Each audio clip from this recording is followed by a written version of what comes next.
tinogara takazvitaura kuti vamunangagwa vane hutsinye nehurumende yavo. Nhasi iko zvinezvi vaBlessed Mhlanga vari kubudiswa nyaya pari kunzi zvoni navahopi weching'ono. I've just been informed by my Zimbabwe prison source that Zimbabwean journalist and political prisoner Blessed Mhlanga has been denied the right to sit a criminology and criminal law exam. Mhlanga, who have been in jail for 23 days for a crime he did not commit, is a law student and he had a scheduled exam today.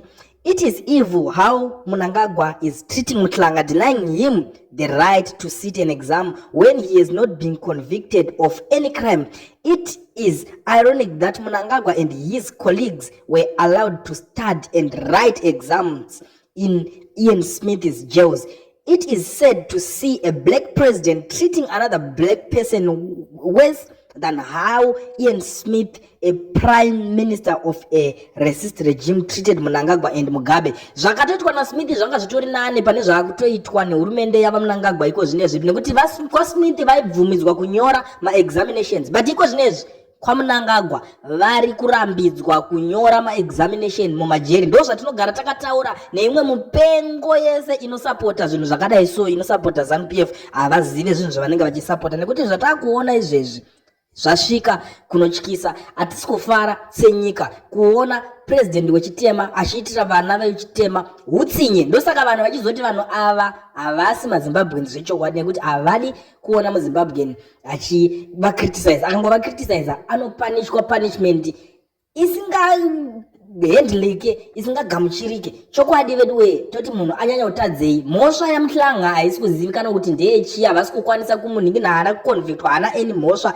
yavati vamunhingina, vari kungomutenderedza vari imomo. Mhosva yekungoti akarekodha mavideo ana Blessed Geza as a journalist chete ndonya yaari kunzi akutotadziswa kuti anyore ma-examinations ake. Zvinhu zvakadai so hazvigamuchirike. Ndo zvinhu zviri kuitika kuZimbabwe. Ndosaka tichigara tichiuya tichitaura kuti zvone vanhu vese vanosapota bato iri reZANU-PF vanotanga vakatodhakwa, nekuti vanenge vachisapota zvimwe zvinhu zvisingagamuchirike. Ende vanhu vecho vari kushandiswa kumurambidza kunyora ma-examinations iwayo amene kuti vanhu vane pfungwa dzakakwana here. Ndosaka paya tichiti munhu wese akamboshanda neZANU-PF akazouya akuda kushanda nevanhu, tinoramba kushanda nemunhu iyeye nekuda kwemashandiro kana kuti mabatiro avanenge vachiita vanhu kana vari mupawa. Kana vazodzingwa voda kuuya votanga kurizina nevanhu kuti aiwa zvamuri kuitwa nehurumende iyi zvakashata, asi ivo pavaishanda nehurumende iyoyo vanenge vachiitira vamwe vanhu vese hutsinye. Ndo situation yandiri kuona panapa, hama dzadiwa, iri kurwadza, iri kusiririsa, hazvisekese, hazvivaraidze, hazvigamuchirike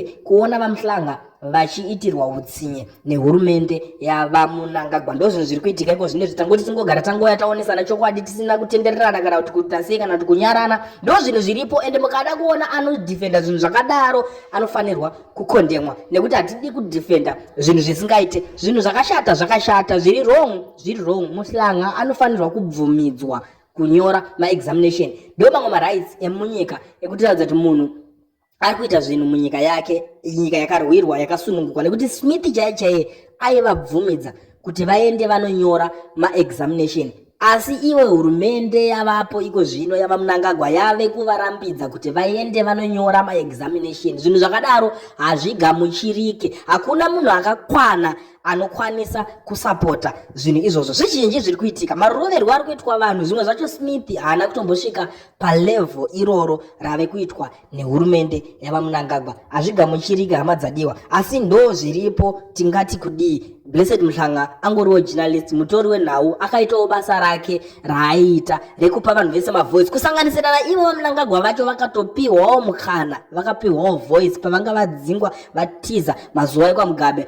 Akaenda akanovapa platform achiva interviewer, nyaya dzikatotanga kubuda, zvikapublishwa, zvikazara kwese vachitaurawo voice ravo, vakapiwa voice naMhlanga. Asi Mhlanga paakudawo kupa vamwewo mavoice sezvaakaita kwavari, vave kutanga kuda kumurambidza, vakumusunga, votanga kumurambidza ma-rights ake, votanga kumurambidza kuti hauchanyore ma-examination ako amene kuti vanoda kuti vanhu vafi vari marombere munyika imomo kano ivo nevana vavo neshamwari dzavo varambe vachingonzi ndovega vane madegree, ndovega vakadzidza, ndovega vari kuita mari, ndovega mbinga. Zviri kuitika zvekare kumabusinesses, vanhu vakawanda vari kusafa. Ndosaka muri kuona mazhinji mabusiness ekuti as long as vasina mashares mubusiness iroro rinopedzisira rakungokolapsa kana kuti riri kusangana nematambudziko akasiyana siyana. Zuro nezuro takaona vachitaura nyemwe dzinzi vavari kushanda navo vari kubenefita 100% zvese zvinenge zvichiitika. Takanzwa vageza vachitaura kuti zvoni hanzi Scott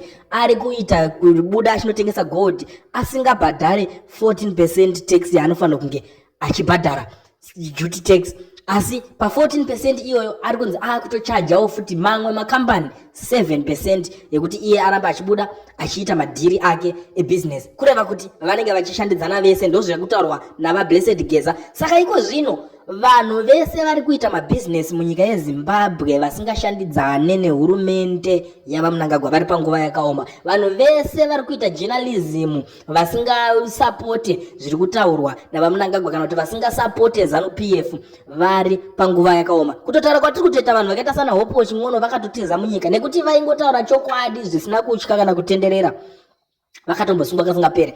Asi hatisati takamboona journalist wekuZBC kana journalist wekune mamwe channels kana kuti manyu ese anenge achisapota kuti ZANU-PF akambonzi asungwawo. Zvinhu izvozvo zvinototishamisawo kuti chingava chii chinenge chichiitika. South Africa chaiyo haite zvakadaro, asi vanenge vachibuda vachitaura kuti zvoni South Africa ine democracy, Zimbabwe ine democracy wo, South Africa inenge ichiwirirana. Matambudziko ese iwayo paanosvika kune mamwe mafellow countries vese vanenge vachizonzwa dzinenge dzakutanga kuchinjwa nyaya dzacho. Ende dambudziko riripo masurrounded countries vakaita sana South Africa vekuti vakaudzwa nyaya dzakaita sedzidzi havadzitore serious, vanoona kunge dambe, vanoona kunge vanhu vari kuyema kana kuti vanoona kunge vanhu vari kunyeba. Zvinhu zvakadaro hatizvigamuchiri, hama dzadiwa, hazvigamuchirike kuti munhu mwana weZimbabwe akashingirira nguva yese achiita zvaaitoita, achiverenga achiita sei, akuda kunyora asungwa, but examination yongouya onyorera imomo. Zvinhu zvinogamuchirika, zvinonzwisisika. Oraiti mamusunga mamuvharira mochimubvumidzwawo kuti anyore examination. Imimi makabvumidzwawo nehurumende yaSmith kuti munyore,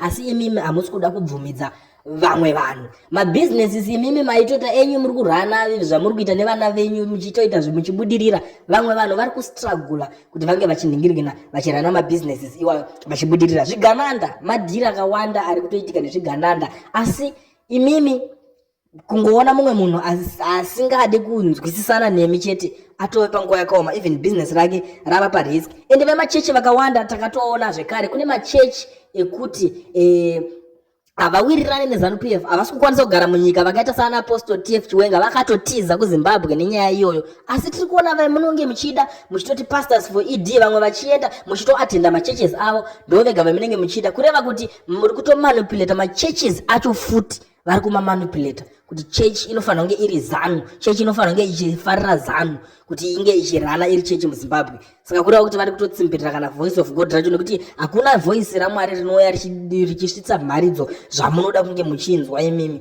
harisingati imimi munoda machechi asingakutsurei. Ndo zvinhu zviri kuitika kuZimbabwe, zvinorwadza wedu weye. Ndangoti nditaure zvese panyaya version patinokupa kurira nhau dzinenge dzichiitika panapa.